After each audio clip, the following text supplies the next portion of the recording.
जय हिंद साथियों, मैं अताउर रहमान स्वागत करता हूँ आप सभी का स्टडी फर्स्ट में। कैसे हैं आप लोग?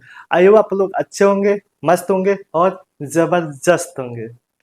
आइए, स्टडी फर्स्ट आप सभी लोगों के लिए लेके आ रहा है एनटीपीसी और ग्रुप डी के बच्चों के लिए बिल्कुल free of cost practice set, जो स्टडी फर्स्ट के चैनल पे आप सभी लोगों को मिल जाएगी।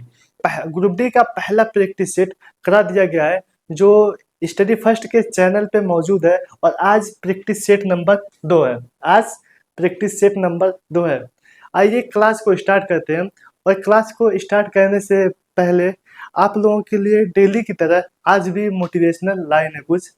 आज की लाइन है कि आज की लाइन कुछ इस प्रकार है कि हम अपनी भविष्य नहीं बदल सकते, हम अपनी भविष्य को नहीं बदल सकते, लेकिन अपनी आदतें बदल सकते हैं। लेकिन अपनी आदतें बदल सकते हैं, और निश्चित रूप से यही आपकी आदत ही आपका भविष्य बदल देगी।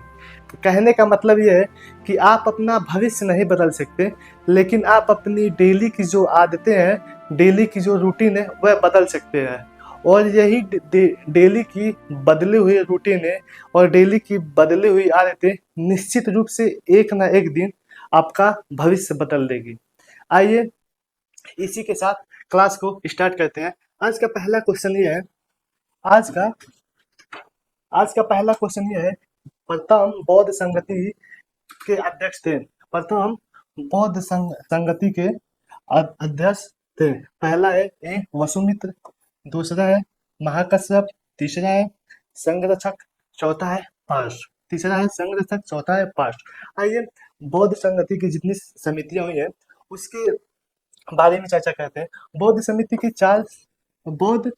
के 4 समितियां हुई हैं। बौद्ध के 4 समितियां हुई हैं, और इन समितियों के बारे में चर्चा करते हैं। पहला स्थान कहाँ हुआ, और दूसरा इसके अध्यक्ष, इसके कौन अध्यक्ष थे। इसका ट्रिक है जो मैंने खुद बनाया है। ये स्थान, इसको याद करने का आरवी पी और के, आरवी पी और के, और अध्यक्ष जो है एम एस एम वी। ये पहला, दूसरा, तीसरा, चौथा, यानी कि पहला आर से राजगीर, वी से वैशाली, वी से वैशाली, टी से पाटलिपुत्र, और के से कुंडलवन यानी कि कश्मीर, कुंडलवन, के से कुंडलवन। ये आर वी पी और के, ये है राजगीर, वैशाली, पाटलिपुत्र और कुंडलवन। और इसके जो अध्यक्ष थे, एम से महाकश्यप, एस से सब्बुकामी, एम से मोगली पुत्र तीस्त्र, और वी से वसुमित्र, ये रही बौद्ध धर्म के 4 समितियां। पहला, दूसरा, तीसरा और चौथा। पहला राजगीर में हुआ, इसके अध्यक्ष महाकश्यप थे। पहला राजगीर में हुआ, इसके अध्यक्ष महाकश्यप थे, और इसका ऑप्शन बी सही है। इसका ऑप्शन बी सही है।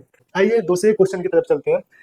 दूसरा क्वेश्चन है निम्नलिखित में से किस शासक को सर्वप्रथम सोने के सिक्के जारी करने का श्रेय दिया जाता है।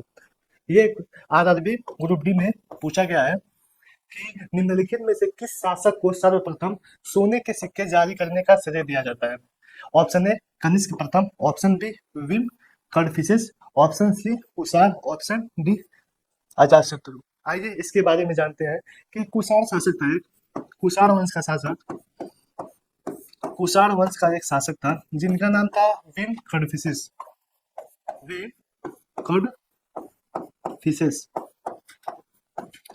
इसी ने सर्वप्रथम शुद्ध सोने के सिक्के जारी किए। इसका आंसर बी सही है। इसका आंसर ऑप्शन बी सही है। आइए अगले क्वेश्चन की तरफ बढ़ते हैं। अगला क्वेश्चन ये है कि निम्नलिखित में से किसने दिल्ली को सल्तनत की राजधानी के रूप में स्थापित किया। निम्नलिखित में से किसने दिल्ली को सल्तनत के रूप में स्थापित किया। Option A Qutubuddin Aibak, option B Iltutmish और option C Razia Sultan, option C Razia Sultan, option D Mohammad Ghori. आइए इसके बारे में चर्चा करते हैं, आइए इसके बारे में डिस्कशन करते हैं। कल हमने कुतुबुद्दीन ऐबक के बारे में पढ़ा था। इसका कार्यकाल था जो ये 1206 से 1210 तक रहा। और आज हम इल्तुतमिश के बारे में पढ़ेंगे। इल्तुतमिश का कार्यकाल जो था यह 1211 से ये 36 तक रहा, 1236 तक रहा। और ये जो कुतुबुद्दीन ऐबक है, इसकी राजधानी जो थी, इसकी राजधानी लाहौर थी, जो कल हमने अपने प्रैक्टिस सेट में पढ़ा था। और ये लाहौर से राजधानी बदलकर इसने दिल्ली को राजधानी बनाया। इल्तुतमिश ने लाहौर से राजधानी को दिल्ली परिवर्तित किया। इसका ऑप्शन बी सही है, इसका ऑप्शन बी सही है। आइए इल्तुतमिश के बारे में बात करते हैं। आइए इल्तुतमिश के बारे में कुछ बातें करते हैं। इल्तुतमिश इल्तुतमिश जो उपाधि धारण किया था, ये उपाधि उसने सुल्तान ए आजम की उपाधि धारण की थी, सुल्तान ए आजम। इल्तुतमिश ने सुल्तान ए आजम की उपाधि धारण कर दी। और इल्तुतमिश के ही शासन काल में जो चंगेज खान था वह भारत आया था। वो इसके 1224 के आसपास वह भारत तक आ पहुंचा था चंगेज खान। और इसके बारे में कुछ बातें हैं, जैसे इसने कुछ सिक्के जारी किए, जिसमें जैसे दो तरह के, एक तांबा का सिक्का जिसे जीतल कहा जाता है, और एक चांदी का सिक्का जिसे टंका कहा जाता है। ये रहा इल्तुतमिश के बारे में कुछ महत्वपूर्ण बातें। और आइए आज रजिया सुल्तान के बारे में कुछ बातें करते हैं। रजिया सुल्तान को फर्स्ट मुस्लिम शासिका कहा जाता है। रजिया सुल्तान को प्रथम मुस्लिम शासिका कहा जाता है। आइए अगला क्वेश्चन देखते हैं। अगला क्वेश्चन है कि निम्नलिखित में से किसका निर्माण अकबर ने करवाया था? निम्नलिखित में से किसका निर्माण अकबर ने करवाया था? ऑप्शन ए बुलंद दरवाजा, ऑप्शन बी दिल्ली की Jama Masjid, option C Qutub Minar, option D Taj Mahal. यह क्वेश्चन आरआरबी ग्रुप डी में पूछा गया है। यह क्वेश्चन आरआरबी ग्रुप डी में पूछा गया है। आइए इसके बारे में चर्चा करते हैं कि अकबर ने फतेहपुर में बुलंद दरवाजा का निर्माण करा था। बुलंद दरवाजा का निर्माण करवाया था। और ये दिल्ली की जामा मस्जिद का निर्माण ये शाहजहां द्वारा किया गया था। शाहजहां द्वारा किया गया था। और ताजमहल इसको भी शाहजहां द्वारा बनवाया गया था। अब ये कुतुब मीनार ये कल हमने पढ़ा था कि कुतुब मीनार का निर्माण का जो कार्य शुरू किया था वह किया था कुतुबुद्दीन ऐबक द्वारा। कुतुबुद्दीन ऐबक द्वारा। आइए अगले क्वेश्चन की तरफ चलते हैं। अगला क्वेश्चन है कि भारतीय राष्ट्रीय कांग्रेस के पहले मुस्लिम अध्यक्ष कौन थे? भारतीय राष्ट्रीय कांग्रेस के पहले मुस्लिम अध्यक्ष कौन थे? Option A Abul Kalam Azad, option B Badruddin Tyabji, option C M A Ansari, option B Rafi Ahmed Kidwai. आइए भारतीय राष्ट्रीय कांग्रेस के बारे में कुछ चर्चाएं कर लेते हैं कि भारतीय राष्ट्रीय कांग्रेस यानी कि आईएनसी, इंडियन नेशनल कांग्रेस। आइए इसके बारे में चर्चाएं कुछ कर लेते हैं। आईएनसी, इसकी जो स्थापना वह दिसंबर 1885 को हुई। तो इसके जो संस्थापक थे वह थे ए.ओ. ह्यूम, इसके संस्थापक थे। और इसके जो फर्स्ट अध्यक्ष वह थे डब्ल्यू.सी. बनर्जी। और आईएनसी की जो पहली अध्यक्षता हुई वह मुंबई में हुई 1885 में। मुंबई में इसकी अध्यक्षता करने वाले थे डब्ल्यू.सी. बनर्जी। और जो दूसरा कोलकाता में हुआ। और इस 1886 में कोलकाता में हुआ। और इसकी अध्यक्षता करने वाले थे दादा भाई नौरोजी। और इसकी जो तीसरी अध्यक्षता हुई, वह हुई मद्रास में। वह हुई मद्रास में, और इसकी अध्यक्षता करने वाले थे बदरुद्दीन तैयब जी। इसकी अध्यक्षता करने वाले थे बदरुद्दीन तैयब जी, और इन्हें ही भारतीय राष्ट्रीय कांग्रेस का प्रथम मुस्लिम अध्यक्ष कहा जाता है। इन्हें ही भारतीय राष्ट्रीय कांग्रेस का प्रथम मुस्लिम अध्यक्ष कहा जाता है। अब्दुल कलाम के बारे में जाने, अबुल कलाम आजाद के बारे में जाने। इन्होंने आईएनसी की 2 बारी अध्यक्षता की। एक थी 1923 में, जो दिल्ली अधिवेशन में हुआ था, दिल्ली में आयोजित किया गया था, और एक 1940 में, जो 1940 से 45 में किया गया था। मौलाना अबुल अबुल कलाम आजाद को यह भारतीय राष्ट्रीय कांग्रेस की सबसे कम उम्र के अध्यक्ष बने थे, जिनका एज मात्र 35 था, मात्र 35 था। इम्तियाज अंसारी के बारे में बात करें कि 1927 में भारतीय राष्ट्रीय कांग्रेस के अध्यक्ष रहे। आइए, ये रहा भारतीय राष्ट्रीय कांग्रेस का निचोड़, जो मात्र 2 मिनट में आपके सामने प्रस्तुत है। आइए अगले क्वेश्चन की तरफ। अगला क्वेश्चन है कि पृथ्वी की सतह का पलायन वेग, पृथ्वी की सतह का पृथ्वी की सतह का पलायन वेग, पृथ्वी की सतह का पलायन वेग होता है, option A 4.3, option A 4.3 kilometre प्रति सेकंड, ऑप्शन बी 11.2 किलोमीटर प्रति second, option number C 13.8 kilometre प्रति सेकंड, ऑप्शन डी 21.3 किलोमीटर प्रति सेकंड। यह क्वेश्चन आरआरबी टेक्नीशियन 2018 में पूछा गया। आइए इसके बारे में चर्चा करते हैं कि पलायन वेग जो है, ये पलायन वेग होता क्या है। ये पलायन वेग होता क्या है? पलायन वेग हम उसे कहते हैं जब किसी चीज को इतनी अधिक तेजी से हम फेंकें कि वह जो पृथ्वी का गुरुत्वीय क्षेत्र है उससे बाहर चला जाए, और वह वायुमंडल में जाके चक्कर काटने लगे, वह कभी लौट के ना आए। यानी कि ऐसे हम फेंक रहे हैं, ये वापस नीचे आ जा रहा है, मतलब इस गति से फेंकें ये कभी वापस ना आए, उसे हम पृथ्वी का पलायन वेग कहते हैं। ये पलायन वेग होता है 11.2 किलोमीटर। ये पृथ्वी का पलायन वेग होता है 11.2 किलोमीटर, यानी कि 11.2 किलोमीटर से हम 2 किलोमीटर प्रति सेकंड की दर से हम किसी वस्तु को इतना तेज फेंके कि वह कभी वापिस ना आए, इसे हम पलायन वेग कहते हैं। और पृथ्वी का पलायन वेग होता है 11.2 किलोमीटर प्रति सेकंड। आइए अगले क्वेश्चन की तरफ चलते हैं। अगला क्वेश्चन है चींटी और मधुमक्खी के डंक में, अगला क्वेश्चन है कि चींटी और मधुमक्खी के डंक में कौन सा अम्ल पाया जाता है, कौन सा अम्ल पाया जाता है। ऑप्शन ए लैक्टिक अम्ल, ऑप्शन बी मौलिक अम्ल, ऑप्शन सी फॉर्मिक अम्ल, ऑप्शन डी टारटेरिक अम्ल, ऑप्शन डी टारटेरिक अम्ल। आइए इसके बारे में चर्चा करते हैं कि चींटी और मधुमक्खी में, चींटी और मधुमक्खी के डंक में पाया जाता है वह है फॉर्मिक अम्ल। चींटी और मधुमक्खी के डंक में पाया जाता है फॉर्मिक अम्ल। लैक्टिक अम्ल, लैक्टिक अम्ल ये दूध में पाया जाता है, यह दूध में पाया जाता है।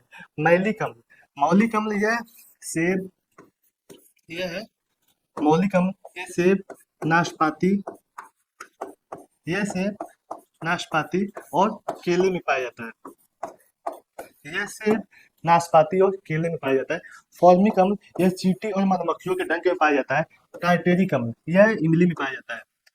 टार्टेरिक अम्ल यह इमली में पाया जाता है। इसके साथ साथ आंवले में, इसके साथ साथ आंवले में एस्कॉर्बिक अम्ल, आंवले में एस्कॉर्बिक अम्ल पाया जाता है, और और आंवले में एस्कॉर्बिक अम्ल पाया जाता है, और इसके साथ साथ आंवले में एस्कॉर्बिक अम्ल पाया जाता है। आइए आगे बढ़ते हैं। ये क्वेश्चन आरआरबी एनटीपीसी में पूछा गया है, और ये अभी रिसेंट में पूछा गया था कि सेब में कौन से अम्ल पाए जाते हैं।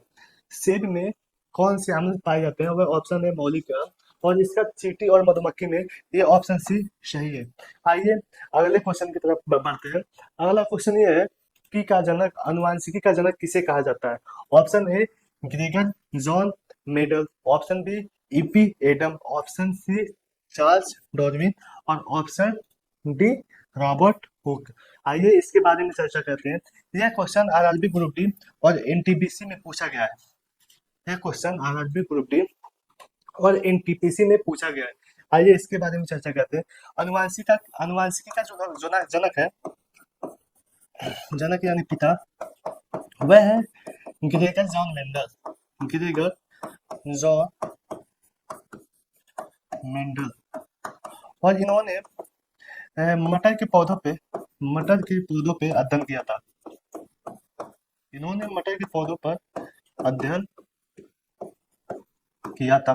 और इसके साथ साथ आते हैं एक ऑप्शन है कि रॉबर्ट हुक ने इन्होंने कोशिका की खोज की। इन्होंने कोशिका की खोज की। कोशिका की खोज और खोज ये खोज कब की थी? ये खोज किए थे ये खोज 1665 ईस्वी में इन्होंने खोजा था कोशिका की खोज। और ये जो कोशिका की खोज की, ये मृत कोशिका की खोज की। ये मृत कोशिका की खोज की। तो यहाँ प्रश्न ये बनता है कि जीवित कोशिका की खोज किसने की? जीवित कोशिका की खोज किसने की? और प्रश्न ये बनता है कि जीवित कोशिका की खोज किसने की? जीवित कोशिका की खोज, ये जीवित कोशिका की खोज करने वाले हैं, जीवित कोशिका की खोज करने वाले हैं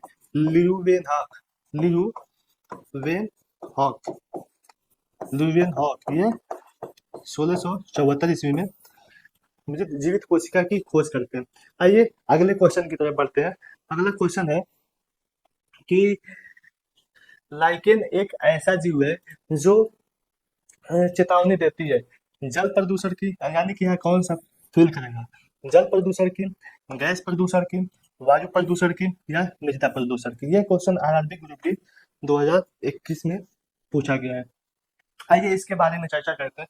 लाइकेन ये कवक और शैवाल का सहजीवन होता है। कवक और शैवाल का सहजीवन होता है और यह वायु प्रदूषण की चेतावनी देता है। और यह वायु प्रदूषण की चेतावनी देता है। ऑप्शन सी इसका सही है। यह कवक और शैवाल का सहजीवन होता है और ये वायु प्रदूषण की चेतावनी देता है। इसका ऑप्शन सी सही है। आइए अगले क्वेश्चन की तरफ चलते हैं। अगला क्वेश्चन है कि भारतीय संविधान की प्रस्तावना में, ये पॉलिटी का क्वेश्चन यहाँ से स्टार्ट हो जाता है। पॉलिटी का, भारतीय संविधान की प्रस्तावना में समाजवाद शब्द किस संशोधन के अंतर्गत जोड़ा गया? भारतीय समाजवाद की प्रस्तावना में समाजवाद शब्द किस संविधान संशोधन के तहत जोड़ा गया? आइए इसके बारे में चर्चा करते हैं कि भारतीय संविधान में की प्रस्तावना में समाजवाद, यानी कि समाजवाद शब्द किस संविधान संशोधन के तहत जोड़ा गया? आइए प्रस्तावना के बारे में जानते हैं। प्रस्तावना में महज एक बारी संशोधन हुआ है। वह संशोधन हुआ है 42वें संविधान संशोधन के द्वारा। 42वें संविधान संशोधन, कॉन्स्टिट्यूशन अमेंडमेंट एक्ट 1976 के द्वारा। और इसमें तीन शब्द जोड़े गए। समाजवाद पहला है, समाजवाद। दूसरा है पंथ निरपेक्ष और तीसरा है अखंडता। समाजवाद, पंथ निरपेक्ष और अखंडता शब्द जोड़े गए। प्रस्तावना में मात्र एक बारी संशोधन किया गया और वो भी 42वें संविधान संशोधन 1976 के द्वारा। और इस प्रस्तावना में तीन शब्द जोड़े गए, समाजवाद, पंथ निरपेक्ष और अखंडता शब्द जोड़े गए। कौन से संविधान संशोधन द्वारा? 42वें संविधान संशोधन के द्वारा। आइए आगे बढ़ते हैं। अगला क्वेश्चन है कि भारतीय संविधान का कौन सा अनुच्छेद बेगार बंधुआ मजदूरी पर रोक लगाता है? बेगार यानी कि बंधुआ मजदूरी पर रोक लगाता है। भारतीय संविधान का कौन सा अनुच्छेद बेगार यानी बंधुआ मजदूरी पर रोक लगाता है? ऑप्शन है अनुच्छेद 14, ऑप्शन बी अनुच्छेद 15, ऑप्शन सी अनुच्छेद 32, ऑप्शन डी अनुच्छेद 23। ये एसएससी सीपीयू में पूछा गया है। यह एसएससी सीपीयू में पूछा गया क्वेश्चन है। आइए ऑप्शंस के बारे में चर्चा करते हैं। और ऑप्शन है अनुच्छेद 14। अनुच्छेद 14 कहता है कि विधि के समक्ष समानता, विधि की समक्ष समानता की बात करता है, यानी कि कानून के समक्ष सभी लोग समान है। ये अनुच्छेद 14 कहता है। और अनुच्छेद 15 ये कहता है कि कोई भी व्यक्ति कहीं से भी हो, उसके धर्म, जाति, लिंग या मूल वंश के आधार पर भेदभाव नहीं किया जाना चाहिए। यानी कि धर्म, जाति, लिंग और मूल वंश के आधार पर किसी भी व्यक्ति के साथ भेदभाव नहीं किया जाना चाहिए। आर्टिकल 32 के बारे में जानते हैं। आर्टिकल 32 ये कहता है कि अगर किसी भी व्यक्ति के मौलिक अधिकारों का उल्लंघन होता है, अगर किसी भी व्यक्ति के मौलिक अधिकारों का उल्लंघन होता है, तो वह अनुच्छेद 32 के तहत सुप्रीम कोर्ट जा सकता है। अगर किसी भी व्यक्ति के मौलिक अधिकारों का उल्लंघन होता है, मौलिक अधिकारों का उल्लंघन होता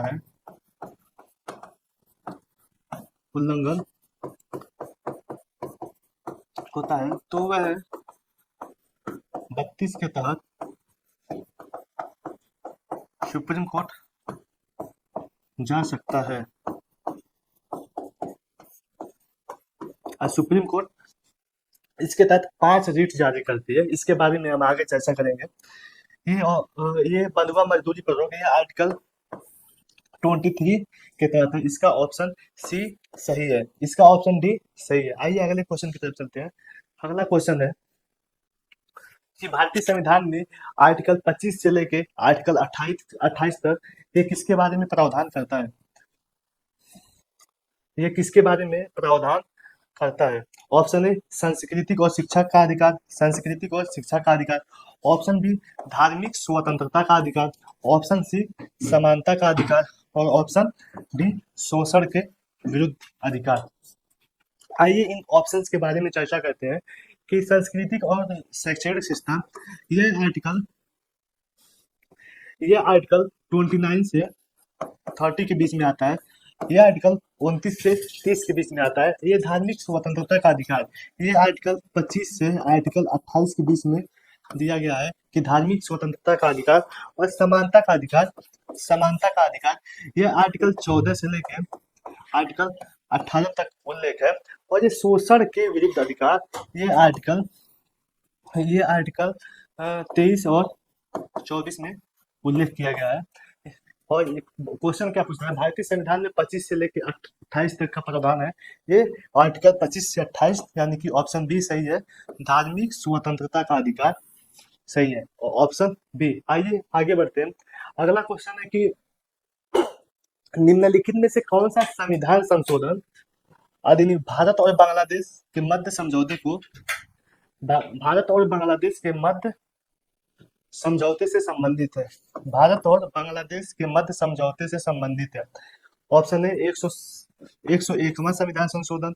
ऑप्शन बी 86वां संविधान संशोधन। ऑप्शन सी 100वां संविधान संशोधन। ऑप्शन डी 102वां संविधान संशोधन। यह ग्रुप डी में पूछा गया है। आइए इन ऑप्शंस के बारे में चर्चा करते हैं। ये 101वां संविधान संशोधन, इसका संबंध जीएसटी से है। इसका संबंध जीएसटी से है। 86वां संविधान संशोधन, 86वां जो 2002 में हुआ था, 86वां संविधान संशोधन जो 2002 में हुआ था, इसके तहत 11वां मौलिक कर्तव्य जोड़ा गया। इसके तहत 11वां मौलिक कर्तव्य जोड़ा गया। ऑप्शन सी 100वां संविधान संशोधन। 100वां संविधान संशोधन यह 2015 में होता है। 2015 में होता है 100वां संविधान संशोधन, यह 2015 में होता है। और इसके तहत 3 बीघा कॉरिडोर की बात की गई। 3 बीघा कॉरिडोर की बात कही, यानी कि यह भारत और बांग्लादेश के मध्य समझौता है। भारत और बांग्लादेश के मध्य समझौता है। और 102वां संविधान संशोधन यह ओबीसी से संबंधित है। यह ओबीसी को प्रावधान से संबंधित है, यानी कि ऑप्शन भारत और बांग्लादेश के मध्य कौन सा है? यह 100वां संविधान संशोधन जो 2015 में हुआ था, यानी कि ऑप्शन सी सही आंसर है। आइए अगले क्वेश्चन की तरफ चलते हैं। अगला क्वेश्चन है कि अनुच्छेद 32 भारतीय संविधान के किस भाग से संबंधित है?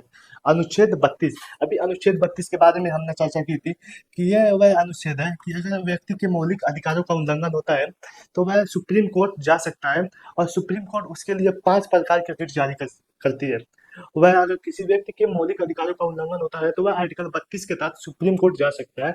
ये आर्टिकल 32 है। आइए इसकी ऑप्शन की चर्चा करते हैं। भाग 4 भाग 4 जिसमें डीपीएसपी की चर्चा की गई है, यानी कि राज्य के नीति निर्देशक तत्व डीपीएसपी की चर्चा की गई है। यह आर्टिकल 36 से 51 तक का जो आर्टिकल है ये इसमें रखा गया है। भाग एक इसमें संघ और राज्य क्षेत्र की बात की गई है। संघ एवं राज्य क्षेत्र, यह आर्टिकल 1 से लेके 4 तक ये पहले भाग में रखा गया है। भाग 3 यह 12 से लेके 35 तक इसमें उल्लेख किया गया है। इसमें मौलिक अधिकारों का उल्लंघन किया गया है। इसमें मौलिक अधिकार को रखा गया है। ये आर्टिकल 12 से आर्टिकल 35 तक। और भाग दो में ये 5 से 11 तक है। इसमें नागरिकता का प्रावधान किया गया है। नागरिकता। अब क्वेश्चन क्या पूछा है कि अनुच्छेद 32 भारतीय संविधान के किस भाग में है? यानी कि 12 से 35 इसी के अंतर्गत 32 आएगा, यानी कि भाग 3 सही है। इसका ऑप्शन सी सही है। ये आरआरबी एनटीपीसी 2022 में पूछा गया है। आरआरबी एनटीपीसी 2021 में पूछा गया है। आइए अगले क्वेश्चन की तरफ चलते हैं। अगला क्वेश्चन यह है कि निम्नलिखित में से वायुमंडल में कौन सी गैस नहीं पाई जाती है? निम्नलिखित में से वायुमंडल में कौन सी गैस नहीं पाई जाती है, इसके बारे में हम चर्चा करते हैं। कि पहला है option A argon, option B nitrogen, option C oxygen और ऑप्शन डी क्लोरीन। ये ग्रुप डी के एग्जाम में पूछा गया है। सारे क्वेश्चन किसी न किसी एग्जाम में पूछे गए हैं और ये पीवाईक्यू सीरीज है, इसलिए सारे क्वेश्चन को चुन चुन के लाया गया है आप लोगों के लिए, कि इसी प्रकार से बिल्कुल एग्जाम में क्वेश्चन देखने को मिलेंगे। आइए इसके बारे में चर्चा करते हैं। वायुमंडल में जो गैस पाई जाती है, इसमें 4 प्रमुख गैस पाई जाती है, जिसका ट्रिक है NOAC, जिसका ट्रिक है NOAC। इसके बारे में चर्चा करते हैं कि N मतलब होता है नाइट्रोजन, N मतलब नाइट्रोजन, O मतलब आर्गन, O मतलब ऑक्सीजन, O मतलब ऑक्सीजन और ए मतलब आर्गन, और सी से कार्बन डाइऑक्साइड,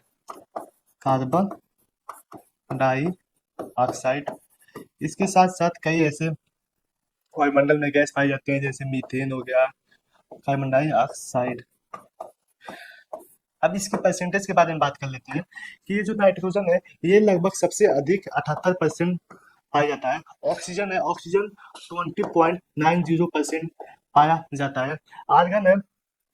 आर्गन ये 0.93% पाया जाता है और कार्बन डाइऑक्साइड ये 0.03% हमारे वायुमंडल में पाया जाता है। ये रहा NOAC। इसकी एक ट्रिक है, इसका ऑप्शन ये भी पाया जाता है, ये भी पाया जाता है, ऑक्सीजन भी पाया जाता है, क्लोरीन हमारे वायुमंडल में नहीं पाया जाता है। आइए अगले क्वेश्चन की तरफ चलते हैं। अगला क्वेश्चन इस प्रकार है कि विश्व की सबसे गहरी झील कौन सी है? विश्व की सबसे गहरी झील कौन सी है? ऑप्शन है बाइकाल झील, ऑप्शन बी वानगोलू झील, ऑप्शन सी सुपीरियर झील और ऑप्शन डी कैस्पियन सागर झील। यह क्वेश्चन आरआरबी एनटीपीसी और एएलपी टेक्नीशियन में पूछा गया है। आइए इसके बारे में चर्चा करते हैं। बैकाल झील ये विश्व की सबसे गहरी झील है, विश्व की सबसे गहरी झील है और यह तुर्की में पाई जाती है।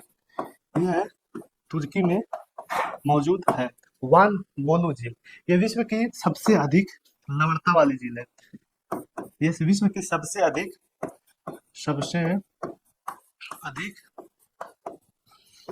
लवणता वाली झील है, यानी खारे पानी की सबसे बड़ी झील लवणता वाली झील है। और सुपीरियर झील ये विश्व की सबसे बड़ी मीठे पानी की झील है। ये विश्व की सबसे बड़ी मीठे पानी की झील है, विश्व की सबसे बड़ी मीठे पानी की झील सुपीरियर झील ये रूस में स्थित है। और ये कैस्पियन सागर झील यह विश्व की सबसे बड़ी झील है। ये विश्व की सबसे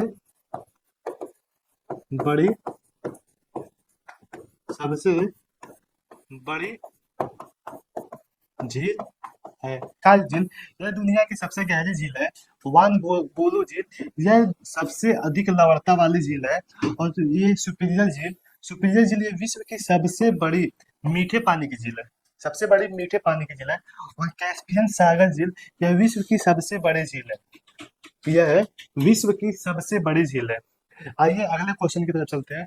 अगला क्वेश्चन है इस प्रकार है कि ग्वादार बंदरगाह इसको हम पूरे डायग्राम के साथ समझेंगे कि ग्वादार बंदरगाह कहाँ स्थित है। ग्वादार बंदरगाह कहाँ स्थित है, आइए इसको समझने के लिए हम मैप का यूज करते हैं कि ग्वादार बंदरगाह कहाँ स्थित है। ग्वादार बंदरगाह ये हमारे एशिया का मैप है और ये हमारा इंडिया रहा, ये हमारा भारत रहा और ये रहा चाइना, ये रहा चाइना, ये रहा पाकिस्तान और ये रहा ईरान। अब ग्वादार बंदरगाह के बारे में बात करते हैं कि ये चाइना ने भारत को काउंटर करने के लिए यहाँ पे एक पोर्ट बनाया जिसका नाम था ग्वादार पोर्ट या ग्वादार बंदरगाह। फिर इंडिया ने इसको काउंटर करने के लिए, ग्वादार पोर्ट को काउंटर करने के लिए ईरान में एक पोर्ट बनाया जिसका नाम है चाबहार पोर्ट। यानी कि हम मैप के थ्रू ये पढ़ लिए कि चाइना ने ग्वादार बंदरगाह कहाँ बनाया। फिर इंडिया ने इसको काउंटर करने के लिए ईरान में एक चाबहार पोर्ट बनाया। यानी कि हम मैप के थ्रू ये पढ़ लिए कि ग्वादार पोर्ट कहाँ है और चाबहार पोर्ट कहाँ है। आइए इसके बारे में हम क्वेश्चन पे चलते हैं कि क्वेश्चन है हमारा कि ग्वादार बंदरगाह कहाँ स्थित है। Option A Pakistan, option A Pakistan, option B Bharat, option C China, option D Iran. आइए इसके बारे में चर्चा कर लें कि पाकिस्तान, अभी हमने पढ़ा था कि पाकिस्तान में चाइना ने ग्वादार बंदरगाह बनाया और इसके एवज में भारत ने ईरान में चाबहार बंदरगाह बनाया। यह क्वेश्चन एसएससी एमटीएस में ये क्वेश्चन पूछा गया। आइए अगले क्वेश्चन की तरफ चलते हैं कि अगला क्वेश्चन है इस प्रकार है कि प्रेयरीज घास का मैदान कहाँ पाया जाता है। ऑप्शन ए उत्तरी अमेरिका, ऑप्शन बी दक्षिणी America, option C Africa, option D Asia. आइए इसके बारे में कुछ चर्चा करते हैं कि प्रेयरीज घास के मैदान ये उत्तरी अमेरिका में पाए जाते हैं और इसका ऑप्शन है सी, इसका ऑप्शन ए सही है। आइए कुछ घास के मैदान है जिसके बारे में हम चर्चा करते हैं कि सबसे पहले है कि पंपास घास के मैदान पाए जाते हैं। ये पाए जाते हैं अर्जेंटीना। पंपास घास के मैदान ये अर्जेंटीना में पाए जाते हैं। एक होता है एक घास के मैदान पुस्ताज घास के मैदान ये हंगरी में पाए जाते हैं, हंगरी। एक घास के मैदान स्टेपिस घास के मैदान ये पाए जाते हैं यूरोप में, ये घास के मैदान यूरोप में पाए जाते हैं। इसके साथ साथ घास के मैदान डाउन्स घास के मैदान ये पाए जाते हैं ऑस्ट्रेलिया में पाए जाते हैं। और एक है वेल्स घास के मैदान ये पाए जाते हैं दक्षिण अफ्रीका। और एक प्रेयरीज घास के मैदान ये पाए जाते हैं उत्तरी अमेरिका में। यानी कि एक क्वेश्चन के साथ साथ 1 2 3 4 5 और 1 6, यानी कि 6 क्वेश्चन के साथ अब इस क्वेश्चन को हम एक साथ डिस्कशन करते हुए चल रहे हैं। आइए अगले क्वेश्चन की तरफ चलते हैं। अगला क्वेश्चन हमारा इस प्रकार है कि प्रवासी भारतीय दिवस कब मनाया जाता है। प्रवासी भारतीय दिवस कब मनाया जाता है, आइए हम इसके बारे में पढ़ते हैं। ऑप्शन ए 12 जनवरी को, ऑप्शन बी 4 जनवरी को, ऑप्शन सी 9 जनवरी को, ऑप्शन डी 15 जनवरी को। आइए इसके बारे में चर्चा करते हैं कि यह कब मनाया जाता है। 12 जनवरी को यह राष्ट्रीय युवा दिवस मनाया जाता है। राष्ट्रीय युवा दिवस 12 जनवरी को मनाया जाता है।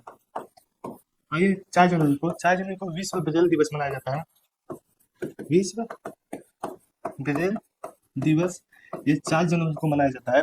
9 जनवरी 1915 को हमको पता है कि महात्मा गांधी साउथ अफ्रीका से भारत आए थे। उसी के उपलक्ष्य में हर वर्ष हर वर्ष प्रवासी भारतीय दिवस मनाया जाता है। प्रवासी भारतीय दिवस मनाया जाता है, यानी कि क्या पूछा है, प्रवासी भारतीय दिवस कब मनाया जाता है, कि ऑप्शन सी इसका सही है। आइए 15 जनवरी को क्या मनाया जाता है? 15 जनवरी को भारतीय 15 जनवरी को भारतीय थल सेना दिवस, थल सेना दिवस मनाया जाता है। भारतीय थल सेना दिवस ये मनाया जाता है 15 जनवरी को।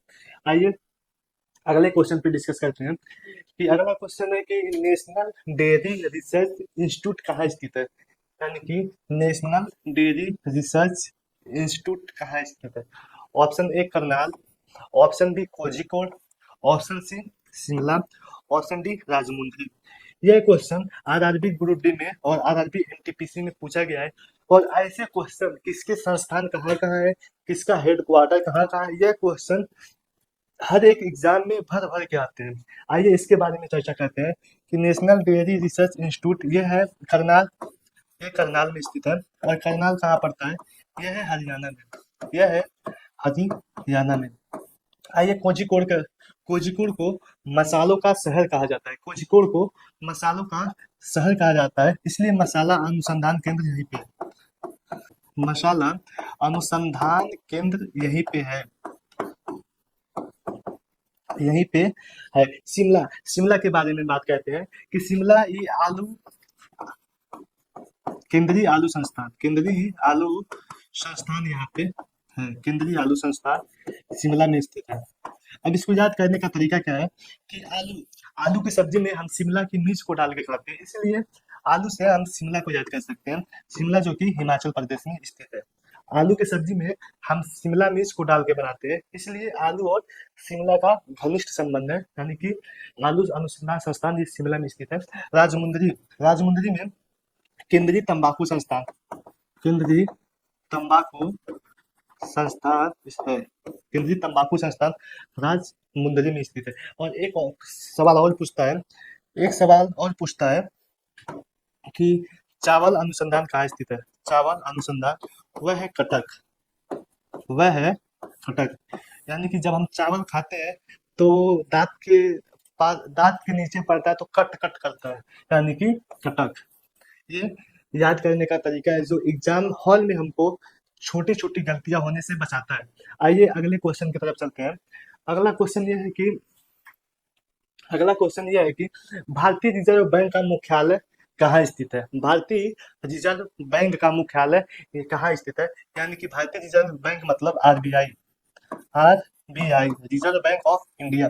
आइए रिजर्व बैंक ऑफ इंडिया के बारे में पूरी जानकारी एक ही साथ ले लेते हैं, और जिस जिनको पता है उनका रिवीजन भी हो जाएगा। भारतीय रिजर्व बैंक इसकी स्थापना इसकी स्थापना 1 अप्रैल 1935 को होती है। इसकी स्थापना 1 अप्रैल 1935 को होती है। और जब ये बना उस समय उसका राजधानी कोलकाता था, उस समय इसका मुख्यालय कोलकाता था। और वर्ष 1937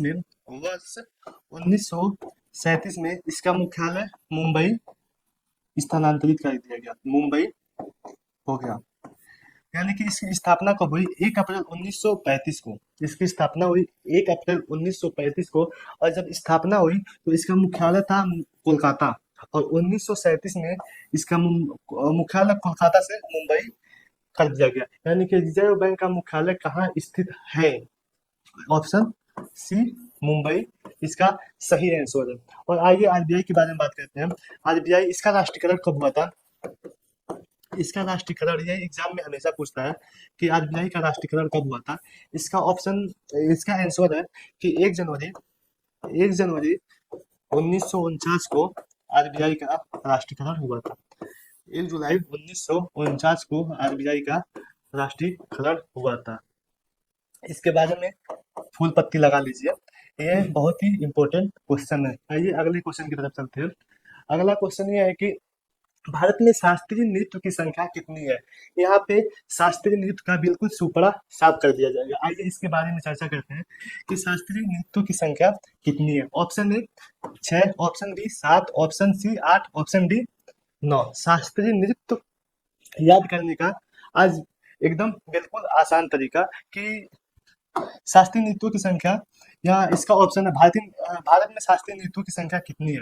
इसका आंसर है ऑप्शन सी। इसका सी आंसर सही है। आइए आठों शास्त्रीय नृत्यों के बारे में हम अच्छे से अब जानते हैं कि पहला, दूसरा, तीसरा, चौथा, पांचवा, छठा, सातवां और आठवां। और ये पहला है कि भारतनाट्यम। भारतनाट्यम, मणिपुरी, मणिपुरी, मोहिनीअट्टम, मोहिनीअट्टम, कथक, कथकली, कथकली, उसके बाद कथकली, कुचिपुड़ी, कुचिपुड़ी, उसके बाद आता है ओडिसी, ओडिसी, और फिर एक है सत्रिया, एक है सत्रिया। ये रही भारत के 8 क्लासिकल डांसेस यानी कि शास्त्रीय नृत्य। आइए तो इनके बारे में जानते हैं, ये कहाँ मनाए जाते हैं। भरतनाट्यम ये तमिलनाडु में मनाए जाते हैं, और ये मणिपुरी या मणिपुर में मनाए जाते हैं। मणिपुरी ये मणिपुर में ही मनाए जाते हैं। मोहिनीअट्टम ये केरल में मनाए जाते हैं। मोहिनीअट्टम ये केरल में मनाए जाते हैं। कथक, कथक ये उत्तर प्रदेश में मनाए जाते हैं। कथक ये उत्तर प्रदेश में मनाए जाते हैं। ये कथकली ये केरल में मनाए जाते हैं। कथकली ये केरल का क्लासिकल डांस है। ये आंध्र प्रदेश का क्लासिकल डांस है। ओडिसी ये ओडिशा का क्लासिकल डांस है। और सत्रिया ये सबसे नवीनतम असम का क्लासिकल डांस है। ये रहे आप लोगों के सामने 8 शास्त्रीय नृत्य यानी कि 8 क्लासिकल डांस कहाँ के हैं। 8 क्लासिकल डांस कौन कौन से, और इसका ये कहाँ के हैं, इसके बारे में हमने विस्तार रूप से चर्चा की है। आइए अगले क्वेश्चन की तरफ चलते हैं। अगला क्वेश्चन है कि पहली पंचवर्षीय योजना का मॉडल क्या है। पहली पंचवर्षीय योजना का मॉडल क्या है। आइए पंचवर्षीय योजना के बारे में जानते हैं कि पंचवर्षीय योजना की शुरुआत कब हुई थी और इसके क्या क्या मॉडल है। पहली पंचवर्षीय योजना यानी पंचवर्षीय योजना, इसकी शुरुआत जो हुई थी, इसकी शुरुआत हुई थी ये 1951 ईस्वी में इसकी शुरुआत हुई थी। और पहली पंचवर्षीय योजना, ये पहली फर्स्ट पंचवर्षीय योजना ये रहा 1951 से 1956 तक, यानी कि 5 वर्ष तक चला। और ये फर्स्ट पंचवर्षीय योजना हैदर डोबल मॉडल पर आधारित था। ये फर्स्ट पंचवर्षीय योजना हैदर डोबल मॉडल आधारित था। और इसका आधार क्या था, इसको कृषि पर बल दिया गया, इस पे कृषि पर बल दिया गया। और पीसी महालनोबिस यह तीसरी पंचवर्षीय योजना है, ये दूसरी पंचवर्षीय योजना है। और इस पे उद्योग पर बल दिया गया। इसका कार्यकाल रहा 1956 से 1961 तक, और इस पे उद्योग पर बल दिया गया, उद्योग पर बल दिया गया। पहली पंचवर्षीय योजना 1951 से 1956 तक चला, इस पे कृषि पे बल दिया गया। और इसका मॉडल क्या था, ये मॉडल था हैदर डोमर मॉडल। और दूसरी पंचवर्षीय योजना, इसको महालनोबिस मॉडल कहा जाता है। और इसका कार्यकाल रहा 1956 से 1961, और इस पे उद्योग को बल दिया गया। और तीसरी पंचवर्षीय योजना ये रहा सुखमय चक्रवर्ती मॉडल पे आधारित था। और इसका कार्यकाल रहा 1961 से 1966, 1961 से 1966। और इसमें आत्मनिर्भरता पर बल दिया गया कि आत्मनिर्भर बनो, आत्मनिर्भर पर बल दिया गया, यानी कि सभी लोग आत्मनिर्भर बनो, इस पे बल दिया गया। आज का अंतिम क्वेश्चन जो इस प्रकार है कि यूनेस्को का मुख्यालय कहाँ स्थित है। तो यूनेस्को का मुख्यालय कहाँ स्थित है। आज का क्वेश्चन है, अंतिम क्वेश्चन है कि यूनेस्को का मुख्यालय कहाँ स्थित है। Option A London, option B Washington DC, option C Paris, और ऑप्शन डी ब्राजील। यह क्वेश्चन एसएससी सीजीएल और उसके साथ साथ सीएचएसएल और फिर आरआरबी एनटीपीसी और उसके साथ साथ बहुत ही अन्य एग्जाम में पूछा गया है। आइए यूनेस्को के बारे में जानते हैं। इसकी स्थापना जब कहाँ स्थापना इसकी स्थापना ये 1945 में हुई थी। और इसका जो हेडक्वार्टर है वह है पेरिस। इसका जो हेडक्वार्टर है वह है पेरिस, जो फ्रांस में स्थित है। पेरिस फ्रांस में स्थित है, यानी कि ऑप्शन सी इसका सही आंसर है। और इसके बारे में कुछ जानते हैं कि यूनेस्को में वर्तमान में भारत के 44 विश्व धरोहर शामिल है, जिसमें से नवीनतम है कि मराठा सेन